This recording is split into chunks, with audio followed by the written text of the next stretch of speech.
তিনটে অঞ্চল আমরা হেরে গিয়েছিলাম, ঘরটাকে পুরোপুরি বন্ধ করে দিয়েছে। আইএসএফ এর একজন না যেন টাকা পায় তার ব্যবস্থা আমাদের তৃণমূল কংগ্রেসকে করতে হবে। লক্ষ্মীর ভান্ডার টাকা পাচ্ছেন, দেখা যাবে সেটা। ভোট না পেলে সরকারি প্রকল্পের টাকা বন্ধ, বিরোধিতা করলেও সেই একই দাওয়াই। এবার প্রকাশ্য মঞ্চ থেকেই এমনই হুঁশিয়ারি দিতে শোনা গেল ক্যানিং পূর্বের তৃণমূল বিধায়ক ও ভাঙড়ের পর্যবেক্ষক শওকত মোল্লাকে। আমাদের এই ভাঙড় থেকে তিনটে অঞ্চল আমরা হেরে গিয়েছিলাম, আমাদের সরকার সেই তিনটে অঞ্চলের ঘরটাকে পুরোপুরি বন্ধ করে দিয়েছে। দাদার খাবে আর মামার গাইবে, বলবে ওটা মমতা বন্দ্যোপাধ্যায়ের বাবার টাকা। আমরা বলছি টাকা আমরা বন্ধ করে দিয়েছি, যদি হিম্মত থাকে বাপের বেটা হও, সেই টাকা নিয়ে নাও। আইএসএফ এর একজন না যেন টাকা পায় তার ব্যবস্থা আমাদের তৃণমূল কংগ্রেসকে করতে হবে। 2024 সালের লোকসভা নির্বাচনে ভাঙড়ে সার্বিকভাবে জয় পেলেও চালতাবেড়িয়া, শানপুকুর ও পোলেরহাট 2 নম্বর অঞ্চল থাকে আইএসএফ এর দখলে। স্থানীয় সূত্রে দাবি, রবিবার ভাঙড়ের প্রাণগঞ্জ এলাকায় তৃণমূলের সভা থেকে সেই 3টি অঞ্চলের কথাই উল্লেখ করেন শওকত মোল্লা। প্রকাশ্য সভা থেকে শওকত মোল্লা যখন এই হুঁশিয়ারি দিচ্ছেন, তখন ভাঙড়ের এক বাসিন্দার মুখে শোনা গেল বাংলার বাড়ি না পাওয়ার অভিযোগ। বাড়ি পাচ্ছে না, শওকত মোল্লা বলছে যে তোমার যারা আইসেফ করে তাদের ঘর হবে না। আমরা কোনো পার্টি মাটি করিনি। লক্ষ্মীর ভান্ডার তৃণমূল আমলের অন্যতম জনপ্রিয় প্রকল্প। বৃহস্পতিবার রাজ্য বাজেটেও লক্ষ্মীর ভান্ডার প্রকল্পে 500 টাকা ভাতা বৃদ্ধির ঘোষণা করেছেন অর্থমন্ত্রী চন্দ্রিমা ভট্টাচার্য। আর এবার সেই প্রকল্প নিয়েও ইঙ্গিতপূর্ণ মন্তব্য করতে শোনা গেল তৃণমূল বিধায়ককে। লক্ষ্মীর ভান্ডার টাকা পাচ্ছেন, দেখা যাবে সেটা। কারণ এই টাকা কেন্দ্রের বিজেপি সরকার দিচ্ছে না, এই টাকা নওশাদ আব্বাসের মতো দালালরা দেয় না, এই টাকা মমতা বন্দ্যোপাধ্যায় তার রাজস্ব কোটা থেকে বাংলার গরিব মানুষের হাতে পৌঁছে দিচ্ছে।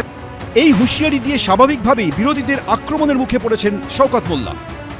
শওকত মোল্লা তার রাজনৈতিক দৈন্য দশার থেকে এইসব কথাবার্তা তিনি বলছেন। ক্ষমতা থাকলে করে নেওয়া, ক্ষমতা থাকলে করে নেওয়া মানে কোর্টের দস্তা খোলা আছে, আমরা আইনের দ্বারস্থ অবশ্যই হব। ওনার ক্ষমতা থাকলে উনি আটকে রাখবেন। যদিও বিতর্কের মুখেও নিজের মন্তব্যেই অনড় থেকেছেন তৃণমূল বিধায়ক। বাবার খাবে আর দাদার গাইবে, এটা তো হতে পারে না। ওরা মমতা বন্দ্যোপাধ্যায়ের সম্পর্কে, অভিষেক বন্দ্যোপাধ্যায়ের সম্পর্কে যে ধরনের কুৎসা করেছে, অপপ্রচার করেছে, আমার মনে হয় অবশ্যই এগুলো বন্ধ হওয়া উচিত। সাধারণ মানুষের করের টাকায় বিভিন্ন প্রকল্প চালু করে রাজ্য সরকার, অথচ সেই প্রকল্পের সুবিধা পেতে গেলে আবার অনেক সময় হুমকির মুখে পড়তে হয় সেই সাধারণ মানুষকে। রঞ্জিত হালদার, হিন্দোল দে, শিবাশিস মৌলিক, এবিপি আনন্দ।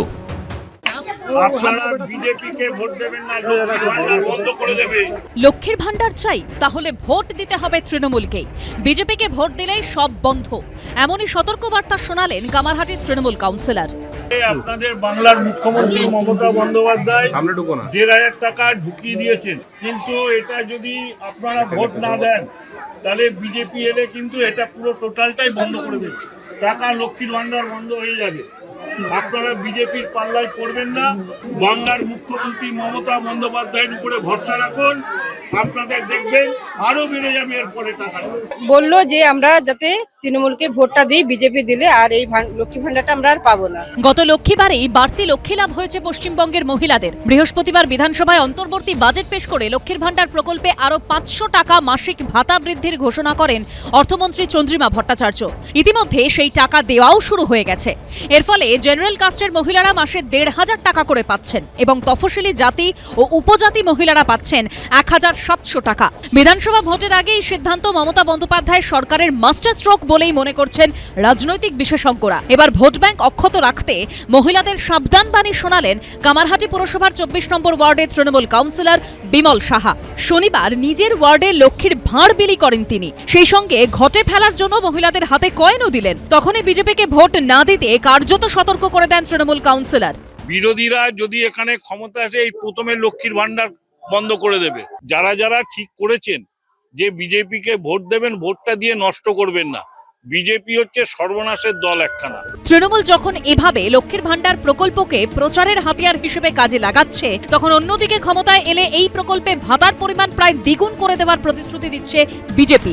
ভারতীয় জনতা পার্টির অঙ্গীকার, আমরা মা বোনেদের হাতে মে মাসে বিজেপি সরকার হবে প্রথম সপ্তাহে বা এপ্রিলের 3য় সপ্তাহে। এপ্রিলের মধ্যে যদি বিজেপির সরকার হয়, 1 মে 3,000 টাকা ঢুকবে মহিলাদের অ্যাকাউন্টে।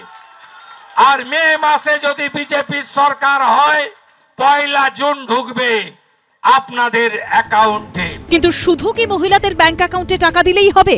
ভোট কি তাহলে ভেট দিলেই পাওয়া যায়? তৃণমূল হোক বা বিজেপি, সবার কৌশল একই। শেষমেশ উন্নয়নমূলক কাজ নিয়ে কেউ কথা বলছেন না কেন? এই প্রশ্নগুলো উঠছে। রাজ্যের মহিলারা কার পাশে থাকবেন সেটা পরিষ্কার হয়ে যাবে কয়েক মাসের মধ্যেই। সমীরণ পাল, শিবাশিস মৌলিক ও ভাস্কর মুখোপাধ্যায়ের রিপোর্ট, এবিপি আনন্দ। এবিপি আনন্দ, এগিয়ে থাকে, এগিয়ে রাখে।